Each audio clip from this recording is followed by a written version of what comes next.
नमस्कार दोस्तों, आप सुन रहे हैं रूहानी दस्तक। आज जो मैं आपको सुनाने जा रहा हूं वो कोई मनगढ़ंत कहानी नहीं है। ये वही घटना है जो कुछ साल पहले मेरे एक बहुत करीबी दोस्त के साथ हुई थी।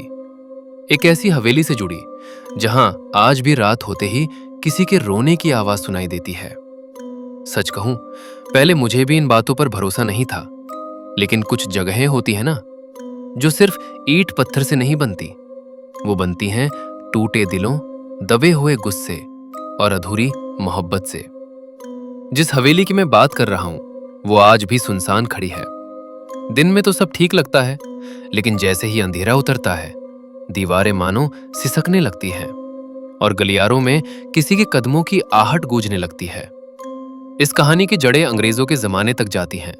उस इलाके में तब राजवीर सिंह का दबदबा हुआ करता था। एक बड़ा नाम, बड़ा रुतबा। उनका इकलौता बेटा था अद्विक सिंह, तेज, जिद्दी और दिल से बेहद सच्चा। हवेली से थोड़ी दूरी पर एक गांव था। वहीं रहती थी एक मशहूर नर्तकी और उसकी बेटी नायरा। बचपन में अद्विक और नायरा की दोस्ती किसी को खटकती नहीं थी।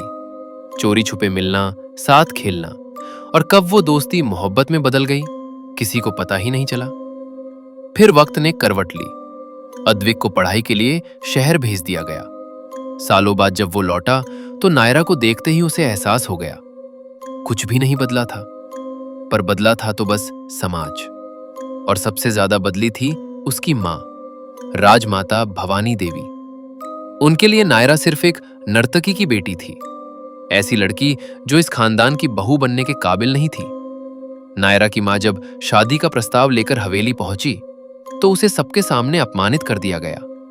वो अपमान सिर्फ शब्दों का नहीं था, वो एक मां के सपनों की हत्या थी। उसी गुस्से और बेबसी में नायरा की शादी एक ताकतवर घराने में तय कर दी गई। जब ये खबर अद्विक तक पहुंची तो वो अंदर से टूट गया। शराब, गलत संगत, खुद से नफरत, सब कुछ एक साथ। पिता की मौत के बाद जब वो हवेली लौटा तो लोग उसे पहचान नहीं पाए।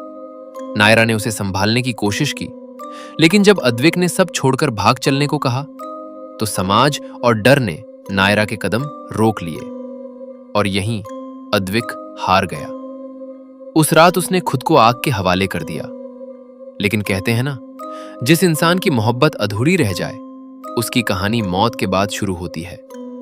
अद्विक की आत्मा लौट आई, गुस्से, दर्द और बदले की आग में जलती हुई। सबसे पहले उसकी मां मरी, फिर नायरा की मां, इसके बाद नायरा का नया महल जहां हर रात डर उतरने लगा। अजीब आवाजें, साए, मौतें। एक रात अद्विक नायरा के सामने आ खड़ा हुआ। उसने उसे यकीन दिला दिया कि उसने उसे पैसों के लिए छोड़ दिया था।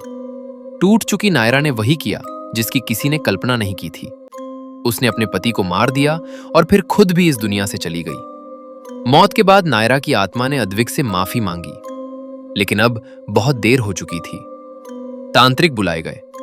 उन्हें समझ आया इसे सिर्फ सच्चा प्रेम ही रोक सकता है। एक स्त्री जिसने अद्विक को बिना शर्त चाहा था, उसकी आवाज ने कुछ पल के लिए उसकी आत्मा को शांत किया, लेकिन विनाश रोकने के लिए अद्विक की आत्मा को नष्ट कर दिया गया। नायरा की आत्मा आजाद हो गई और वही पुरानी हवेली उसका घर बन गई। आज भी जो वहां जाता है वो कहता है, रात के सन्नाटे में कोई नाम पुकारता है। अद्विक कहते हैं, अधूरा प्रेम कभी मरता नहीं। तो दोस्तों, क्या आपने भी कभी कुछ ऐसा महसूस किया है जिसे आज तक आप समझ नहीं पाए? अगर हां, तो अपनी कहानी कमेंट में जरूर लिखिए। वीडियो अच्छा लगा हो तो लाइक करें और ऐसी ही सच्ची घटनाओं के लिए चैनल को सब्सक्राइब करना ना भूलें। मैं चलता हूं, मिलते हैं अगली सच्ची घटना के साथ।